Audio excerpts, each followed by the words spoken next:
Assalamualaikum warahmatullahi wabarakatuh. Saya Muhammad Dayan Ilham Nugraha dari semester 3B akan mereview bab 5 tentang alasan hapusnya kewenangan menuntut dan menjalankan pidana. 1. Alasan hapusnya kewenangan menuntut yaitu 1. Tidak adanya pengaduan pada delik aduan atau kleh delik nebis in idem pasal 76 KUHP. 3. Matinya terdakwa dalam pasal 77 KUHP. 4. Daluarsa dalam pasal 78 KUHP. 5. Penyelesaian di luar beracara atau afdoing within process dalam pasal 82. 6. Adanya abolisi dan amnesti diatur di luar KUHP. 1. Tidak adanya pengaduan pada delik aduan, yaitu dalam buku 1 KUHP tidak ada pengaturan khusus tentang delik aduan, melainkan diatur dalam buku 2 KUHP tentang kejahatan, sedangkan dalam buku 3 tidak dikenal adanya delik aduan. Macam-macam delik aduan yaitu delik aduan mutlak atau absolut, delik aduan relatif. Keistimewaan atau kekhususan delik aduan absolut yaitu dalam delik aduan absolut yang diadukan adalah peristiwa hukumnya. Dalam delik aduan absolut pengaduannya tidak dapat dipisahkan atau on split bir. Artinya dengan adanya pengaduan berarti berlaku untuk semua pelaku kejahatan walaupun tidak disebutkan satu persatu. Dalam delik aduan relatif yang diadukan adalah orang yang disangka telah melakukan tindak pidana. 2. Dalam delik aduan relatif pengaduannya dapat dipisahkan atau split bar. Artinya pelaku atau peserta kejahatan tidak dapat dituntut apabila tidak disebutkan. Jadi yang disebutkan saja yang menjadi pelaku tindak pidana.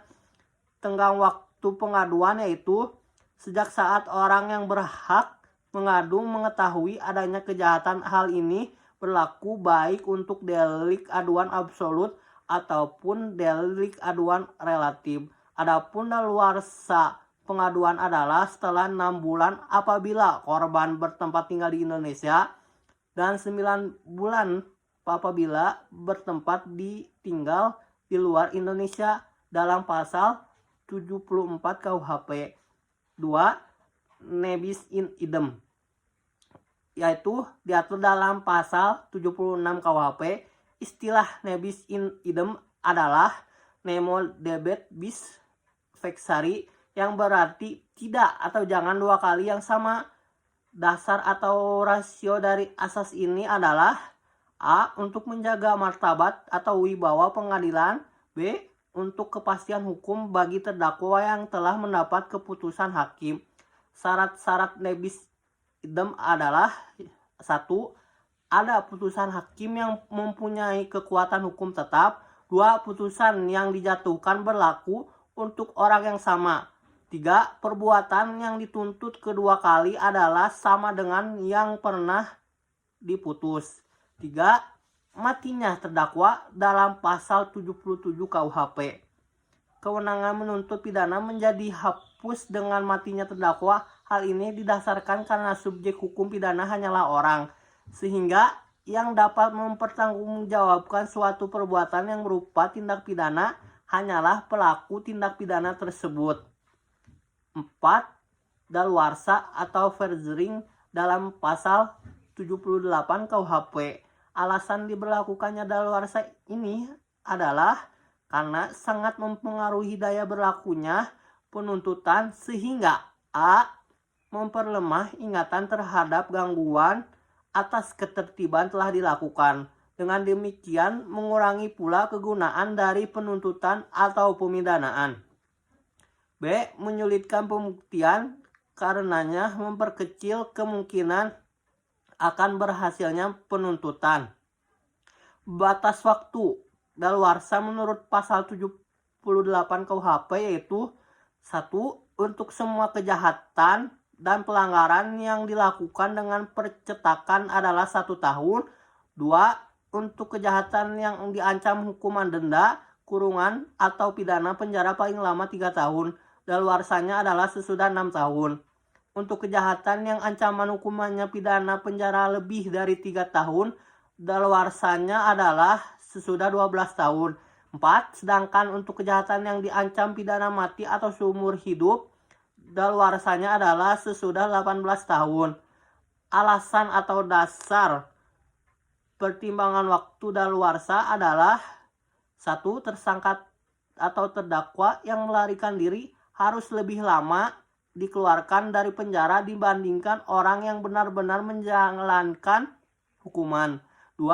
Ingatan orang terhadap kejahatan-kejahatan yang lebih berat akan lama hilangnya. 3. Kemungkinan untuk memperoleh barang bukti semakin berkurang sehingga sukar untuk dikumpulkan karena hilang, rusak, dan sebagainya lainnya. 4. Memberikan rasa kepastian hukum kepada masyarakat. Penentuan tenggang daluarsa yaitu menurut pasal 79 KUHP dihitung pada hari sesudah perbuatan dilakukan kecuali untuk 1. Kejahatan pemalsuan surat atau uang dihitung esok harinya sejak kejahatan diketahui.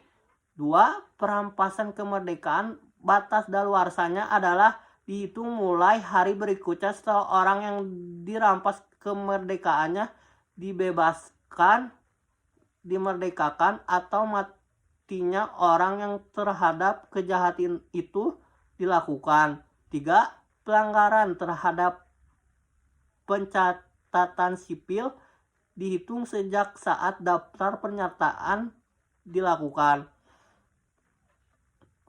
Penangguhan dan penghentian daluarsa yaitu penangguhan daluarsa atau scourging van de verzering atau penghentian untuk sementara waktu tenggang daluarsa.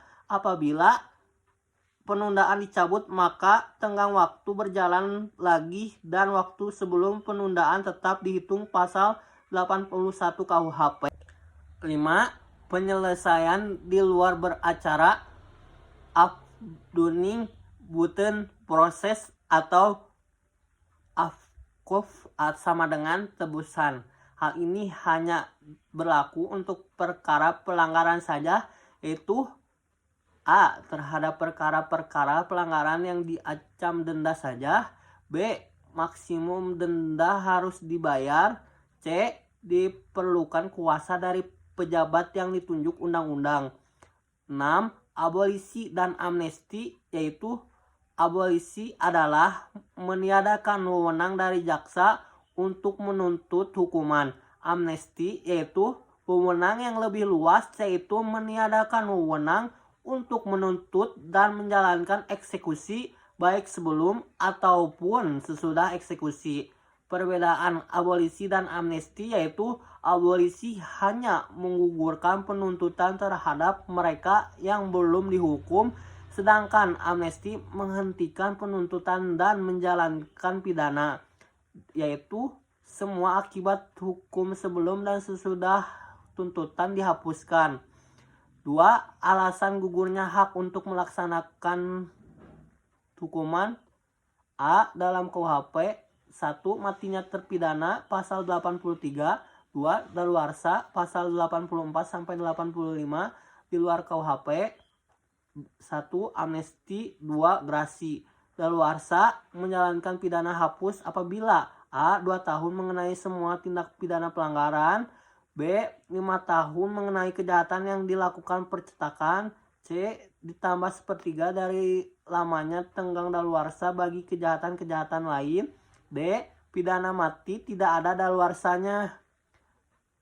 Daluarsa menjalankan pidana dihitung esok hari setelah putusan hakim atau vonis dijatuhkan. Jika terhukum melarikan diri selama masa hukuman maka esok harinya setelah melarikan diri mulai berlaku tenggang daluarsa baru. tenggang daluarsa tertunda selama menjalankan pidana dan selama hukuman dirampas kemerdekaannya apabila berhubungan dengan tenggang penghukuman lain. Grasi adalah menghapuskan hukuman yang telah dijatuhkan oleh hakim, baik untuk sebagian atau seluruhnya, atau merubah hukuman yang berlainan sifatnya. Grasi diatur dalam Undang-Undang Republik Indonesia Nomor 5 Tahun 2010 tentang perubahan atas Undang-Undang Nomor 22 Tahun 2002 tentang grasi. Tujuan grasi adalah A. Sebagai koreksi atau keputusan pengadilan. B. Dapat dilakukan oleh terhukum atau hakim karena jabatan. Apabila dalam menjatuhkan putusan terdapat kesalahan atau kehilapan. Akibat hukum dari adanya grasi adalah Presiden menolak permohonan grasi. Berarti terhukum harus menjalankan hukuman seluruhnya. Presiden mengabulkan permohonan grasi. Berarti terhukum tidak harus menjalankan hukuman seluruhnya. Macam-macam grasi. Grasi duduk, seorang yang permohonan grasi berada di luar penjara, tidak melaksanakan hukuman. 2. Grasi jalan, seorang yang mengajukan grasi sambil tetap melaksanakan hukuman di penjara atau menjalani pidana.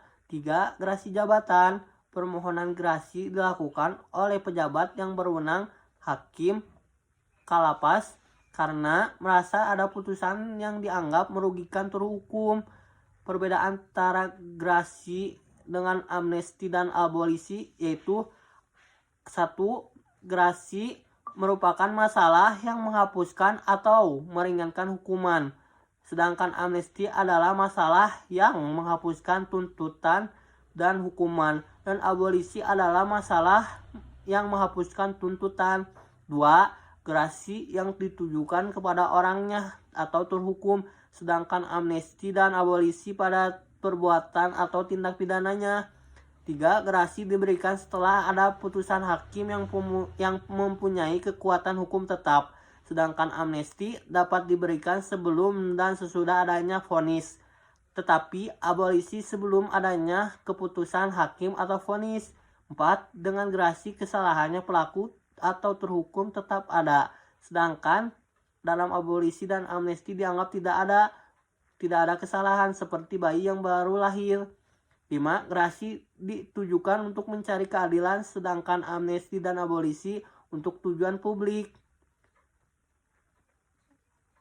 Semuanya diberikan atas kuasa undang-undang.